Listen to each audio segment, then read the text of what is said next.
What up, everybody? This is your boy Dedrian from House of Wrestling, and this is my review for the November 16th episode of AEW Dynamite. Yes, the go-home show for this Saturday's AEW Full Gear pay-per-view. Like, share, comment, subscribe, hit the notification so that you are notified when the House of Wrestling drops its latest content. Follow me, Dedrian180 _ on Twitter, Instagram, and TikTok.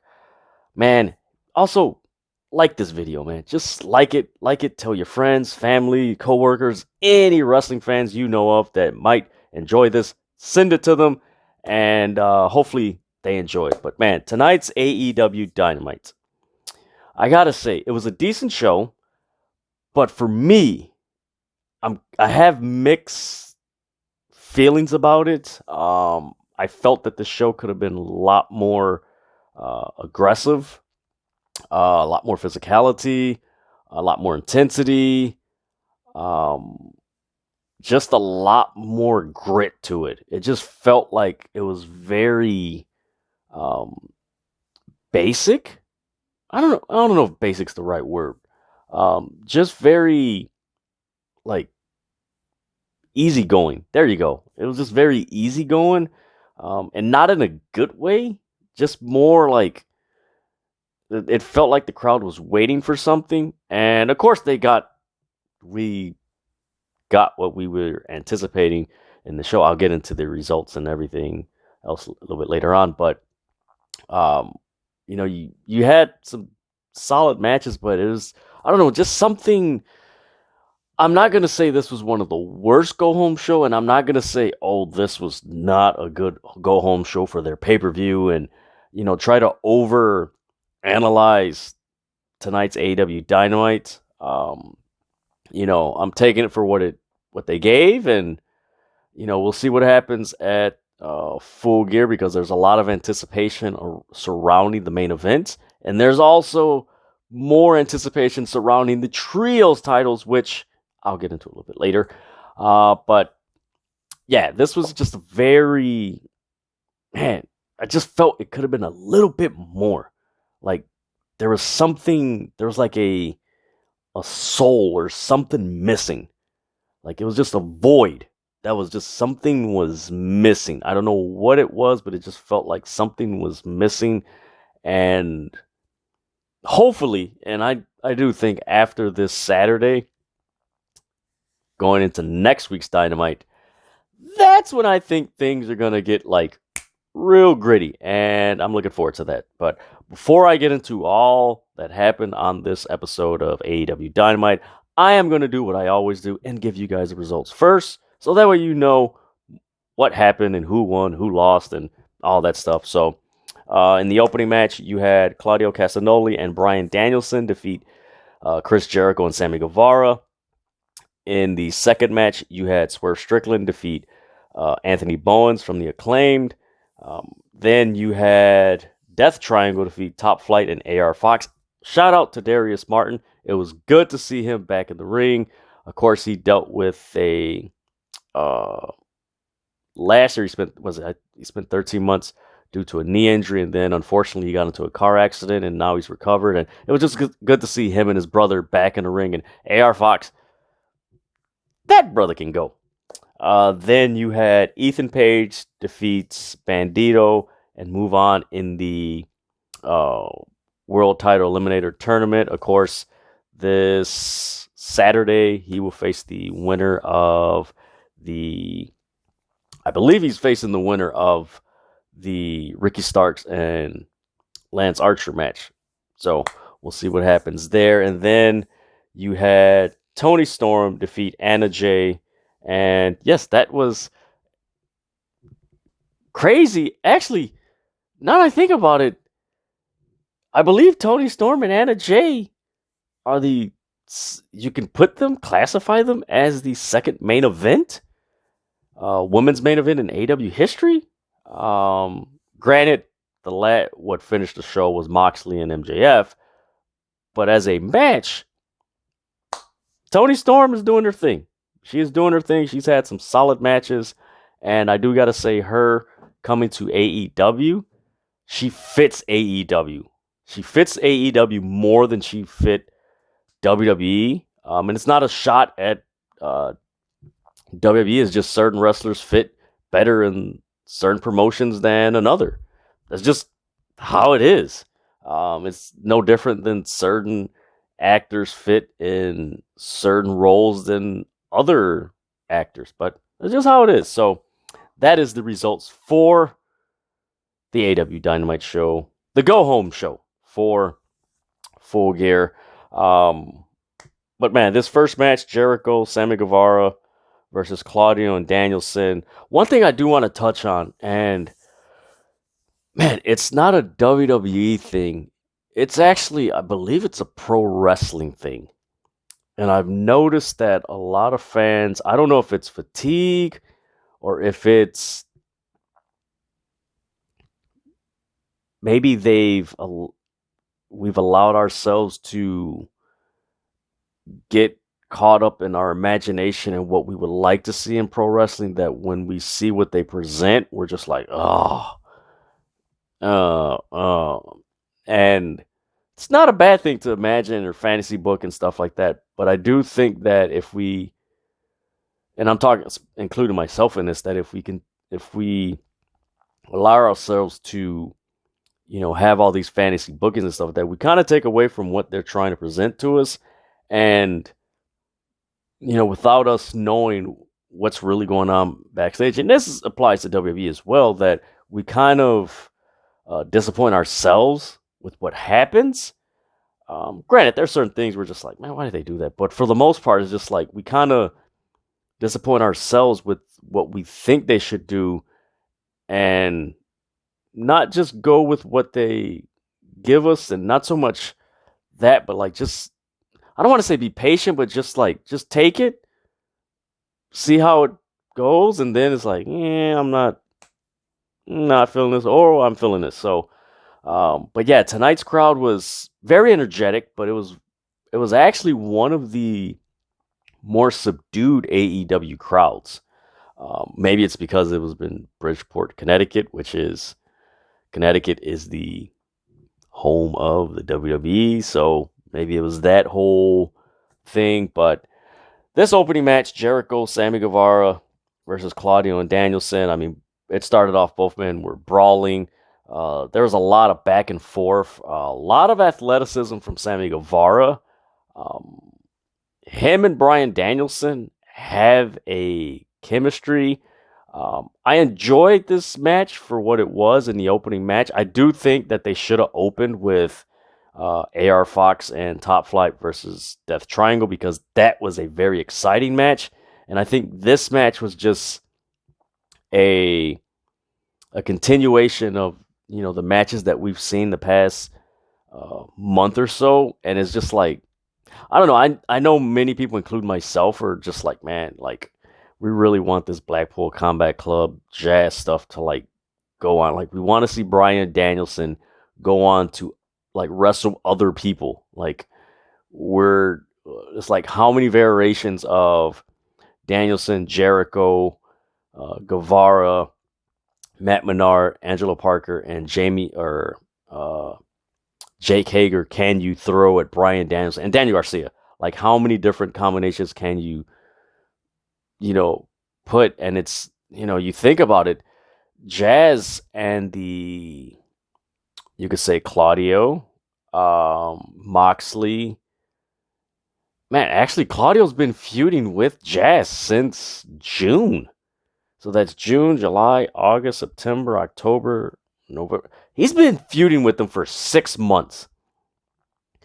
Yeah, it's time to move on from that. But, I mean, there's a few cool spots in this match. It was more towards the end of the match. And what I liked was the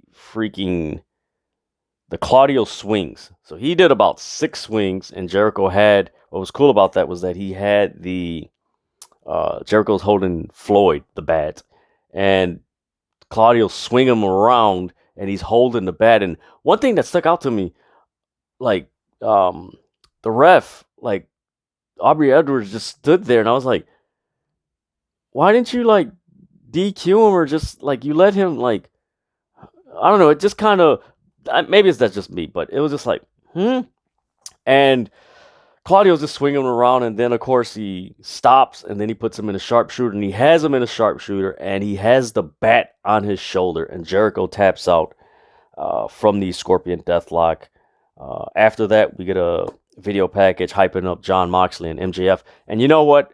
If there's one thing that I'm sorry, you may not like AEW and all this other, but one thing you have to give them credit for, their video packages have been very good for the most part of this year. Like they have had some pretty good video package, and this video package with Mox and MJF was pretty good. Then we go to commercial, we come back, and we have a Darby Allin vignette, and it's so I think that's one of the things that we miss about AEW. Or let me phrase that I miss an aspect about AEW that's been missing for a while. I know that's words, tongue twisted, and everything. Is Darby Allin, and this vignette, you see a body surfing at a concert, and then it's dropped off, and then you got Sting. He picks the body bag up.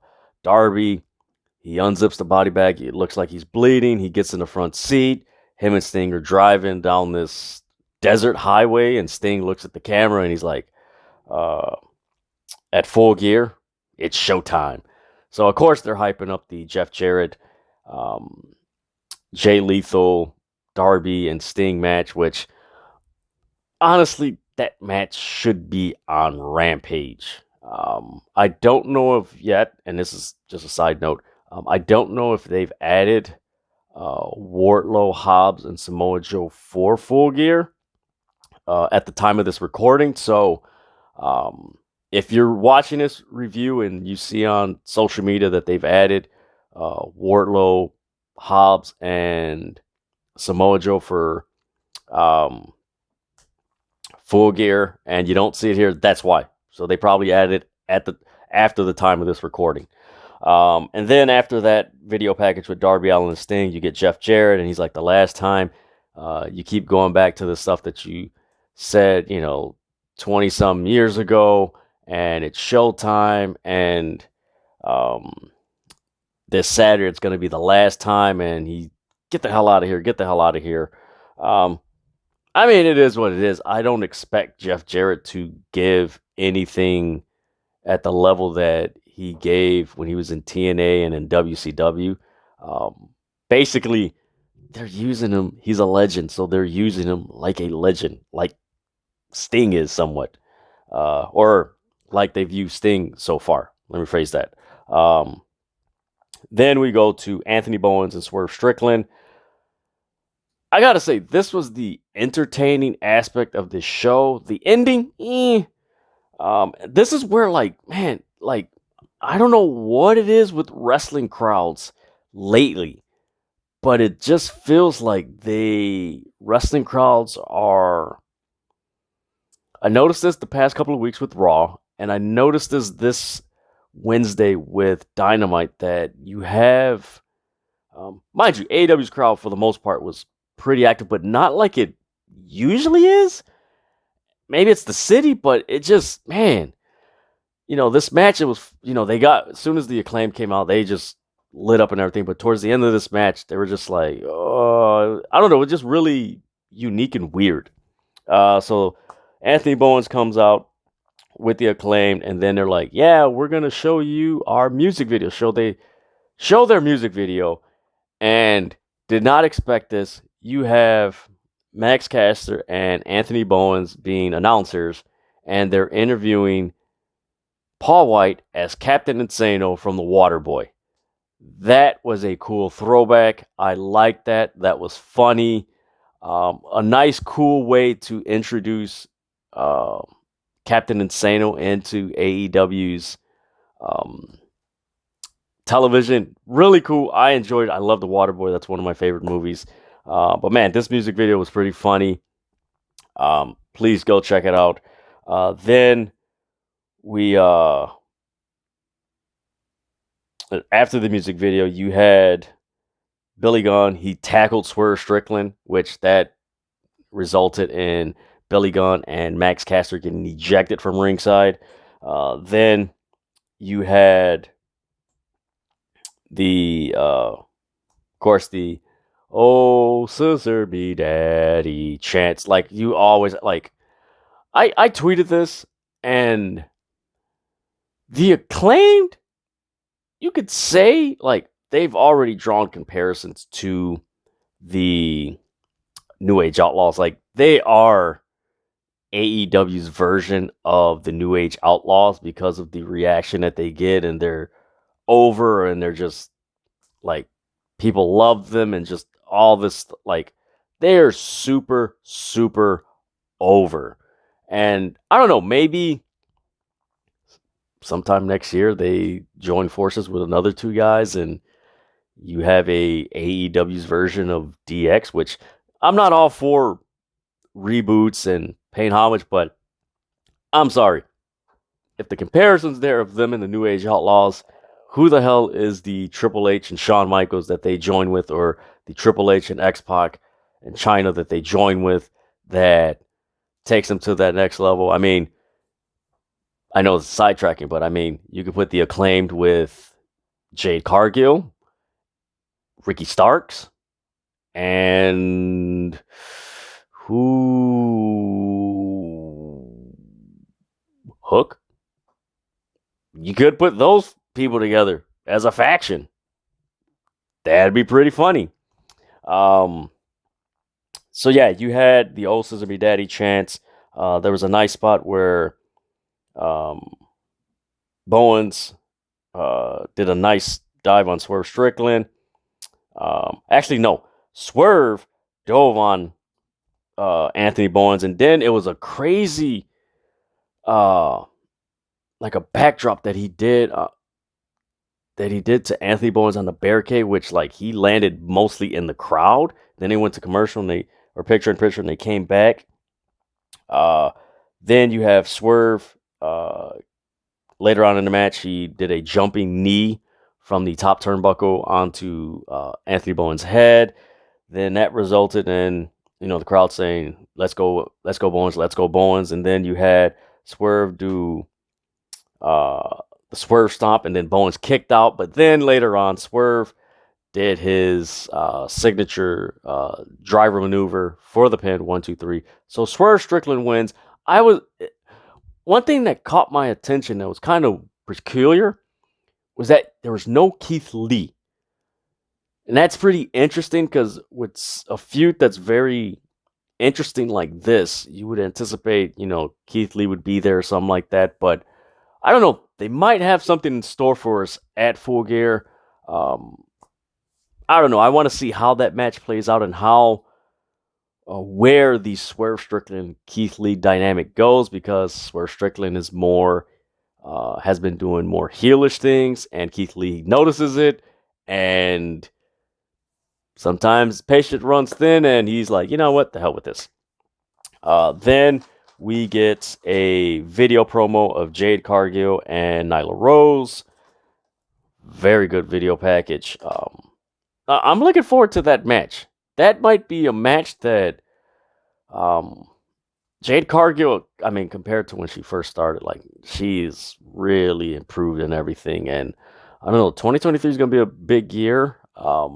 Maybe after this, she goes for the world title whenever Thunder Rosa comes back and finishes up with whether it's Jamie Hayter or Toni Storm, and we get Jade Cargill as the double champ, the women's champion, and the TBS champion. I don't know. We'll see what happens.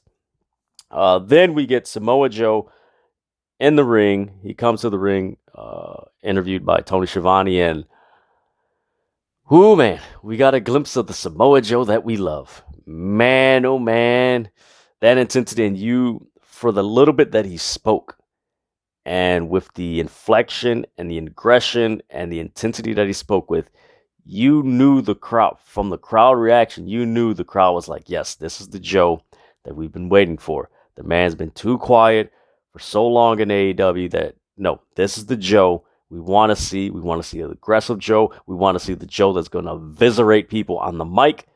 this is the man we came to see, and we got a glimpse of it, man. We so close. We got a glimpse of it. We start off with there's Joe chants, there's Wardlow chants, and he says, "Oh, why should people say it's a shocker when, you forget that, you didn't recognize the most dangerous man in the world." After that, Powerhouse Hobbs comes out. And he's like, "You know what? Why don't I just beat your ass?" So they come to the ring. They start. Hobbs starts approaching the ring, and then Wardlow's music hits. So you got Joe and Hobbs. They're looking at the entrance ramp, and they're waiting for Wardlow. And then you see like this light that believe it's for the camera that gets that upper deck shot onto the ring. And you see Wardlow come through the crowd, and he starts beating up Samoa Joe. Hobbs gets in. All three men are beating up each other, and it's like, ooh, this is a good fight. I think the last time Hobbs and Wardlow fought was, or maybe I have that confused with Brian Cage in 2020. I believe Wardlow and Hobbs wrestled on a dark. I believe so. But, man, those three guys in the ring, and it's cool. I'm looking forward to where this feud goes with Hobbs, Samoa Joe, and Wardlow, because you have Joe the veteran, and you have these two guys that they're the future. Like, they have one of the most tremendous futures in professional wrestling in this day and age. And, a lot of us are anticipating a lot of big things from them. So to have them in the ring with Joe and to work with him, and Wardlow has crazy athleticism, Powerhouse Hobbs, man, that guy's a beast. So I'm really looking forward to where this goes. And I don't mind seeing these three beat the hell out of each other weekly on AEW Dynamite, because people love a very heelish, aggressive Samoa Joe. And it's going to bring out a lot of good things in Wardlow and Powerhouse Hobbs. And Powerhouse Hobbs has shown at times how aggressive he can be. So I'm looking forward to that. You got the crowd saying, let them fight. One of the funniest things about this segment was you had Dark Order come out. So you had Evil Uno, 10, and John Silver, and Wardlow's beating up security. He's just boom, boom. He's just beating everybody. And you see Evil Uno, John Silver, and 10, and they look at Wardlow, and John Silver's like, "We're out of here. We're not messing with you." And they leave. Like, that was freaking hilarious. Then we get a backstage promo with Britt Baker. And, man, Britt Baker and Saraya have given some of the best promo work. From Britt Baker's standpoint, she's given some of the best promo work ever in AEW. Since she's been in AEW, man, she's given some great promo work. And Saraya, you could tell from the first promo she gave, and a lot of people were giving her flack for it, that now she's, all right, cool. It's been a while. I was kind of rusty, but I'm back on it. And, man, Britt Baker touches on, she's like, "Hey, this, it's 4 times already you said I don't have what it takes to be a superstar. In 3 years I've learned I didn't have anything handed to me." Then she does the DMD chant, and you think it's the end of the promo. Nope. She keeps on going. She mentions that I've wrestled in Jacksonville during the pandemic. She doesn't necessarily say the pandemic, but she alludes to wrestling in the pandemic. "I respect you. This business owes you nothing. You're stuck in the past. This is my house. Now get the hell out." So, Britt Baker, Saraya, man, that is going to be a great match. Of course, a lot of eyes are on that match for the simple fact that Saraya suffered a very serious neck injury that kept her out of action for 4 years, I believe. So a lot of people are like, okay, how she's going to work? More than likely, she's going to change her work style. So it's like, man, what she's going to do, how she's going to work, and be in the ring with Britt Baker. And it's a lot of just, like, man. And to think, this year, we've gotten Stone Cold Steve Austin, who we know he retired for a neck injury, returned to the ring. You got Paige. Both these people have returned this year to wrestle. And I know it's hard to think, man, Stone Cold Steve Austin wrestled this year. Oh, man, I forgot about that. Yes, because so much stuff has happened in this year.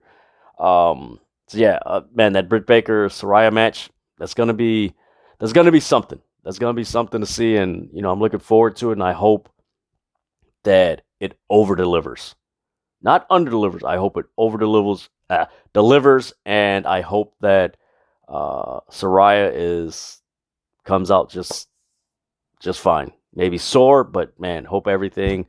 This area is just good and gravy. Going on to the next week. Then we have Type Flight with AR Fox versus Death Triangle. Man, this was a good match. Like I said, this match should have been opening AEW Dynamite instead of being the third match or what have you in the middle of Dynamite. Like it should have opened because you had Top Flight, who's one of the youngest and most electric tag teams in the AEW tag team division, and of course the Lucha Bros and Pac. The crowd's gonna eat them up because the stuff that they do, man. The Lucha Bros are a tag team version of Rey Mysterio. Like, that's the best explanation I could give.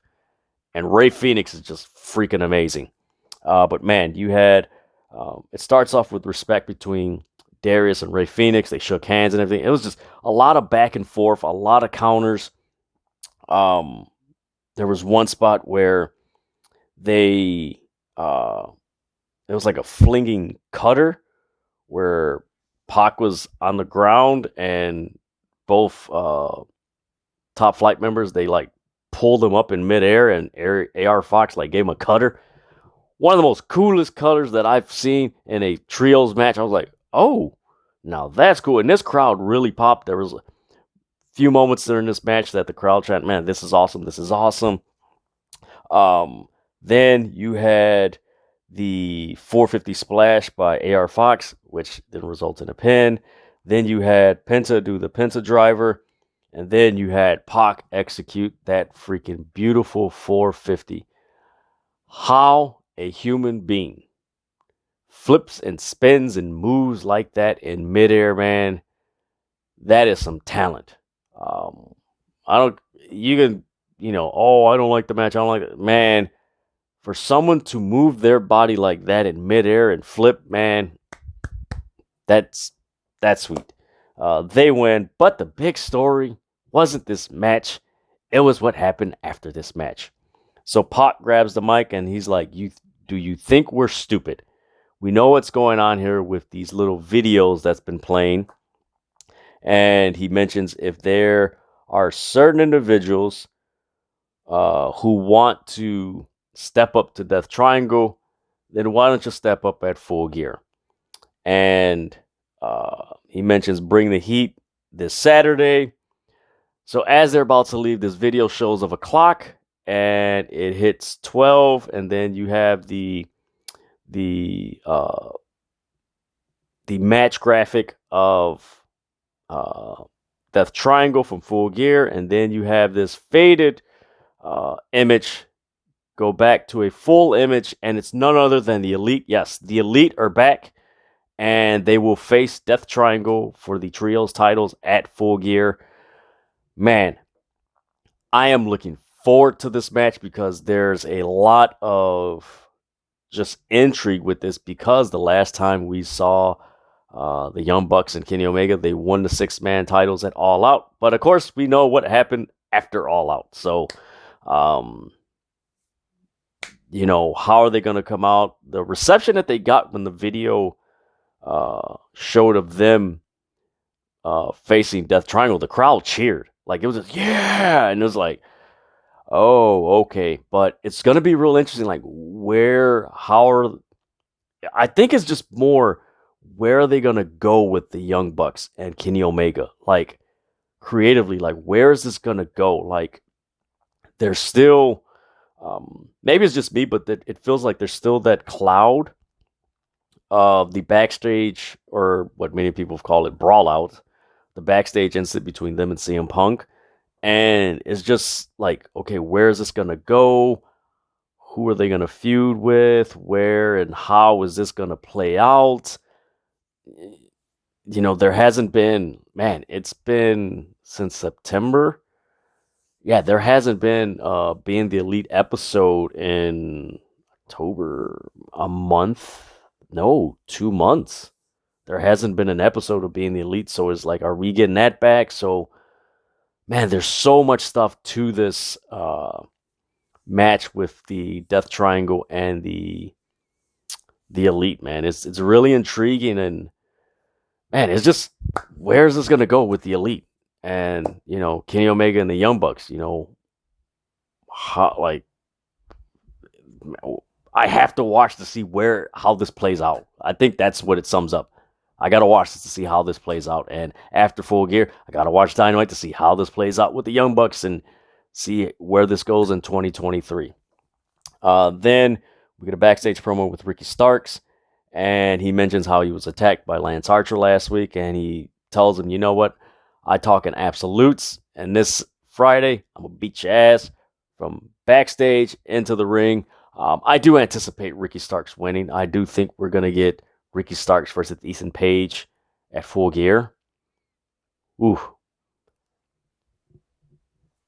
That's going to be a match that's going to over-deliver and surprise people. And I'm predicting it's going to be Ethan Page and Ricky Starks. That's going to be one of those matches that you're going to say, man, they're going to wrestle for the world title in a few years in AEW. Mark my words. Then we got Ethan Page versus Bandito. Man, this match, this is a good. I'm a huge Ethan Page fan. One, he's a good wrestler. He's a great talker, but also I love his vlog where he visits all the collectible stores and stuff like that. Of course, what you see back here. He's got a cool personality. It's fun. Like that's a guy that people are like, but no. When it's like, no, this guy's got a personality. Like he needs to be on TV more. But man, this match. Ethan Page gets in. He's like, yeah, I'm your next world champion. He's like, what? What type of response is that? He got the crowd, like, by this time, the crowd was just kind of like, mellow. And then it just right away, just boo. It was like instant reaction and everything. And I think that was what was missing with this episode of AEW Dynamite. You just didn't have enough of those guys that got the crowd emotionally. Like, just, you had MJF, you had Ethan Page, but it was like spurts. It wasn't like a consistent, like, oh, I don't know, maybe after Full Gear and other cities they'll pick up and everything, but it was just really, I just noticed that with this when Ethan Page came out, Bandito performed a freaking amazing superplex where he countered it and he struggled and he picked him up, held him, then dropped him. Man, Bandito's strong as hell, man. Then you had, later on in the match, you had Bandito from the ring post, not the actual top rope, but the ring post, perform a moonsault on Ethan Page on the outside. Watch this match. Watch it. Go back. Man, that move was freaking crazy. And the reason why I say it was crazy, or more so it was amazing, was because he was standing on the ring post, which is like that much, and he had both feet on there and executed a very difficult and perfect moonsault on Ethan Page.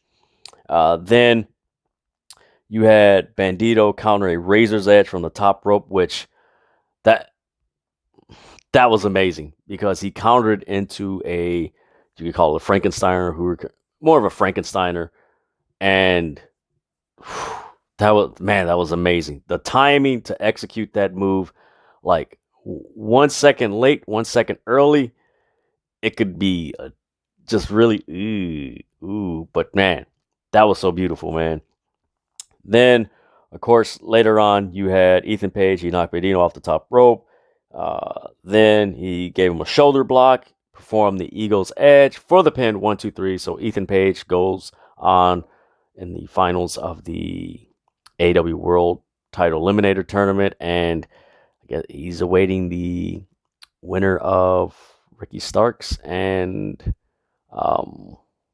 Lance Archer, which again I know it's going to be Ricky Starks. So we're more than likely we're getting Ricky Starks and Ethan Page. I'm looking forward to that match.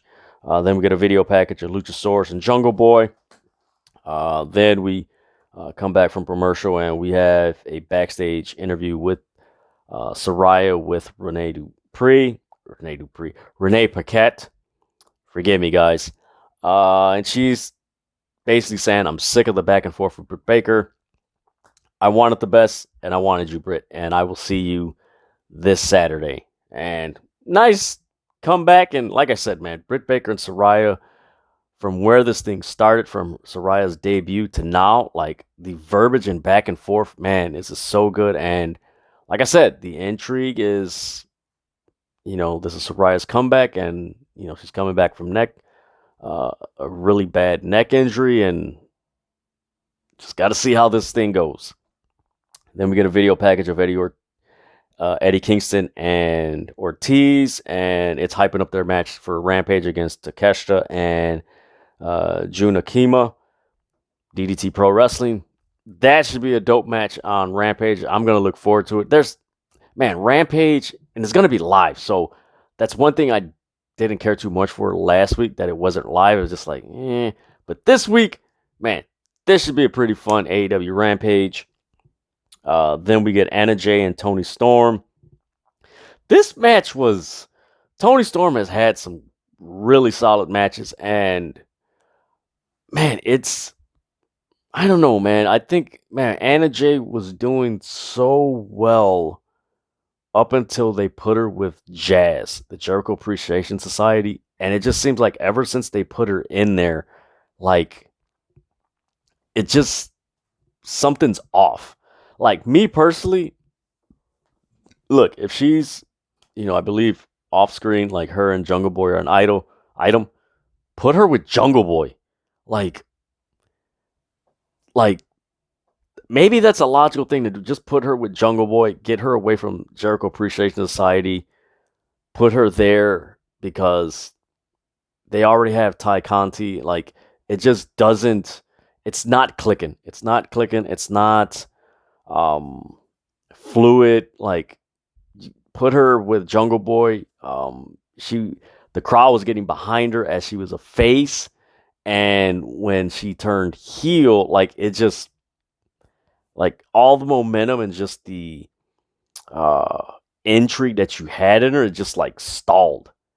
And it's like, man, we know she's a good wrestler, but now with her being with the JAS, it's just like, man, this ain't... it's like, I'm not feeling this. Like, just put her with Jungle Boy and turn her face or something like that. So, I don't know. We could see that in probably the next month or two or something like that, because AEW is notorious for listening to the fans, like, and I would not be surprised if Anna Jay's like, yeah, I've been in this group. I haven't faced world titles. I've just been walking around with you guys. You know what? The hell with this. And her and Ty Conti have a feud on Rampage or something like that. Remember this video that I said this, because this will more than likely happen. Then we get... so in this match, one thing that stood out here was Toni Storm. She performed 2 hip attacks. One while Anna Jay was on the bottom rope and knocked her off the apron. Then the other one was, of course, Anna Jay she was on the bottom turnbuckle. Man, that hip attack by Toni Storm. God damn. Like, she hits that with a lot of force, man. Like, when you see her hit the opponent's head, like, it's like my neck is like, oh my God, are they knocked out? Damn. Like, that's a lot of force, man. But kudos to Toni Storm, man. She executed the hip attack and then turned into the Texas Cloverleaf. Man, she has been on a run, and honestly, she's felt more like the AEW's women's champion as she's held on more. And quite honestly, I don't think they mentioned that she's the interim women's world champion. I think they have been calling her lately the AEW women's champion. Maybe that's me. Comment below. Let me know what you guys, if that's true or not. I don't know if I heard it tonight. I don't know. But afterwards, you got Jamie Hayter come to the ring, and there's this face-off, and man, Jamie Hayter got a huge crowd reaction. Man, AEW's women's division, it's not perfect, But right now, it's a lot better than what it was 2, 3 months ago, man. Because, man, it just felt like, man, it stalled. Like there was no momentum. It was just here. But now it just feels like there's a momentum and everything. And of course, with Statlander and Layla Hirsch being injured, and that's unfortunate. Actually, where's Willow Nightingale? Like, where he been? So I mean, that's the one thing that they do have to improve on and everything. But it's been improving with the AEW's women's division. So I mean, you have Ruby Soho's out with injury also. So I mean, man, all the women's division needs is like one big name to come to AEW and like just give it that boom, and then get the things rolling. Of course, next month with Ring of Honor, we'll see what happens with that deal or the announcement of it. After this, they announced that AEW is headed to London in 2023. That is great news because, man, and it's not comparing Clash of the Castle with AEW, but if that crowd was rowdy for a WWE premium live event, and mind you, WWE is more PG and just more like, just more PG. I can only imagine how that London crowd is going to react with this AEW presentation and this content. Like, just how AEW presents its wrestlers. AEW's TV 14. I can only imagine how that crowd is going to react. That is probably going to be one of the best AEW shows in its 3-year existence. Mark my words, that London show or shows is going to be one of the best AEW shows ever because of how rowdy those crowds are. Those wrestling fans are, man, they are fun. Like when I was watching Clash of the Castle, that crowd made that pay-per-view. If that crowd was just mellow and everything, that pay-per-view would just, it's all right, yeah. But man, that crowd made the premium live event, and I can only imagine what's going to transpire when AEW heads to London and how that plays out. Because man, that's gonna be fun. Then we get a rundown of the AEW Rampage card. So we're gonna get Hook versus Lee Moriarty for the FTW title. We're gonna get Athena versus Madison Rayne. That should be good. Of course, we're getting Ricky Starks and Lance Archer. Winner takes on Ethan Page at Full Gear for the chance to fight for the AEW World title at Winter is Coming, which Winter is Coming is going to be a really interesting Dynamite.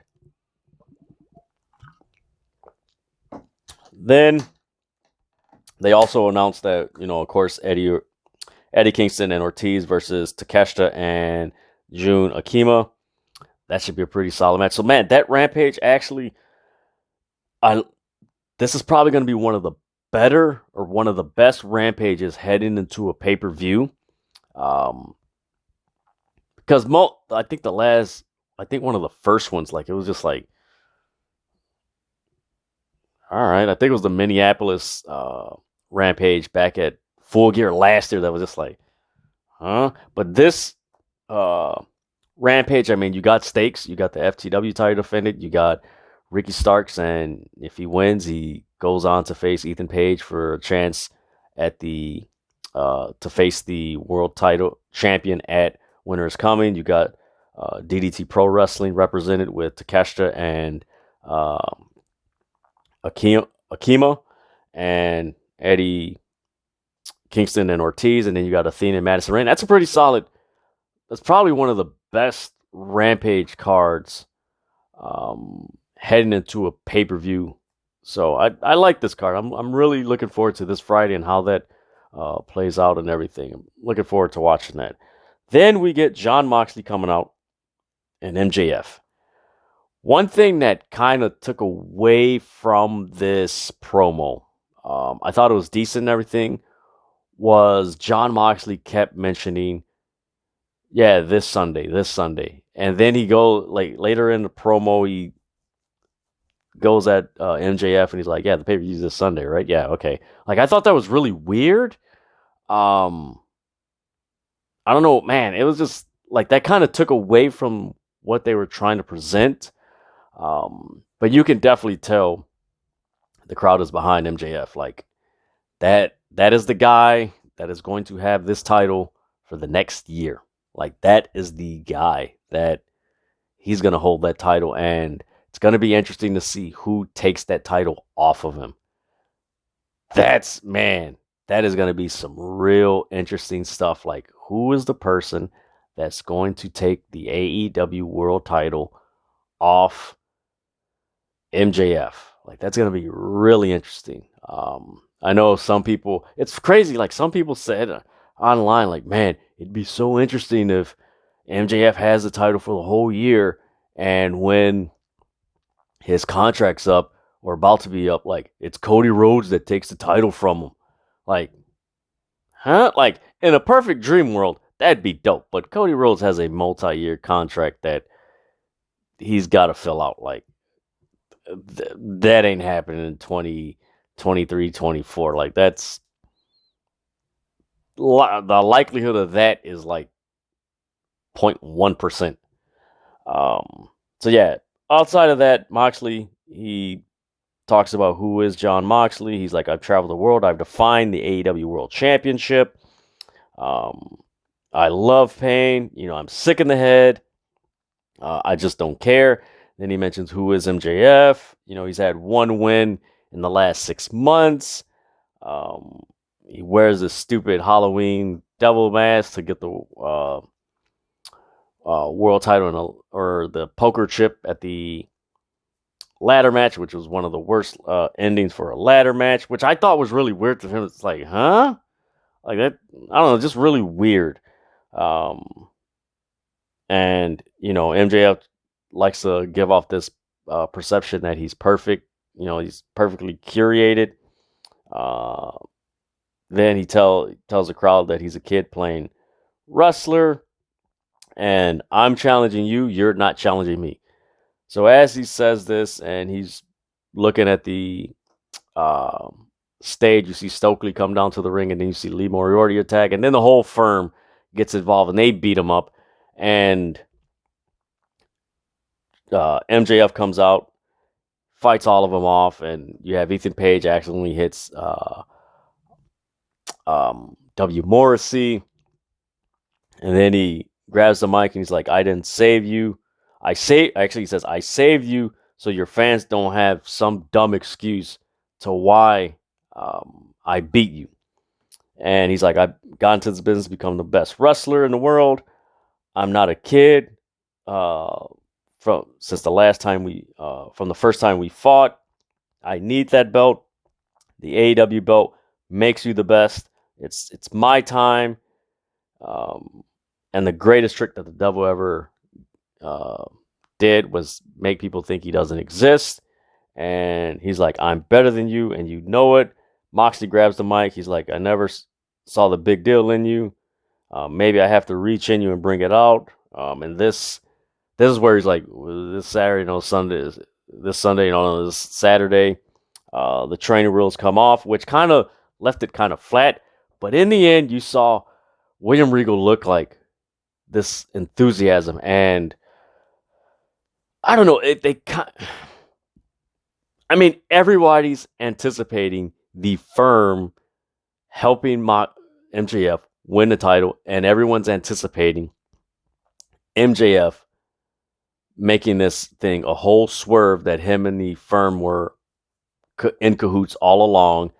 And people were anticipating William Regal turning on Moxley and helping MJF win the world title. So this promo exchange, it was decent. The Moxley flubs with, this Sunday and, this Saturday. No, it's a Saturday, right? Yeah, the pay-per-view is a Saturday. All right. Kind of took away from like the intense, like, ooh, I gotta watch this. But I do believe that once we get to Full Gear, MJF, like once he becomes champ, like we're off to the races. Like now we are off to something that's like, okay, this is going to be very interesting how this plays out with MJF and his challengers for the AEW World title. So I don't know, man. It's a lot to take in and just to see where this goes. But overall, this was a decent show, and let's see what happens this Saturday on Full Gear. So you'll definitely get a review from me for that. So that is my review for AEW Dynamite, the go home show for Full Gear this Saturday. Like, share, comment, subscribe, hit the notifications whenever you're notified when the House of Wrestling drops its latest content. Man, there's a lot of wrestling. Let's enjoy. All right, it's pro wrestling. Let's have fun. All right, with that, I'm out.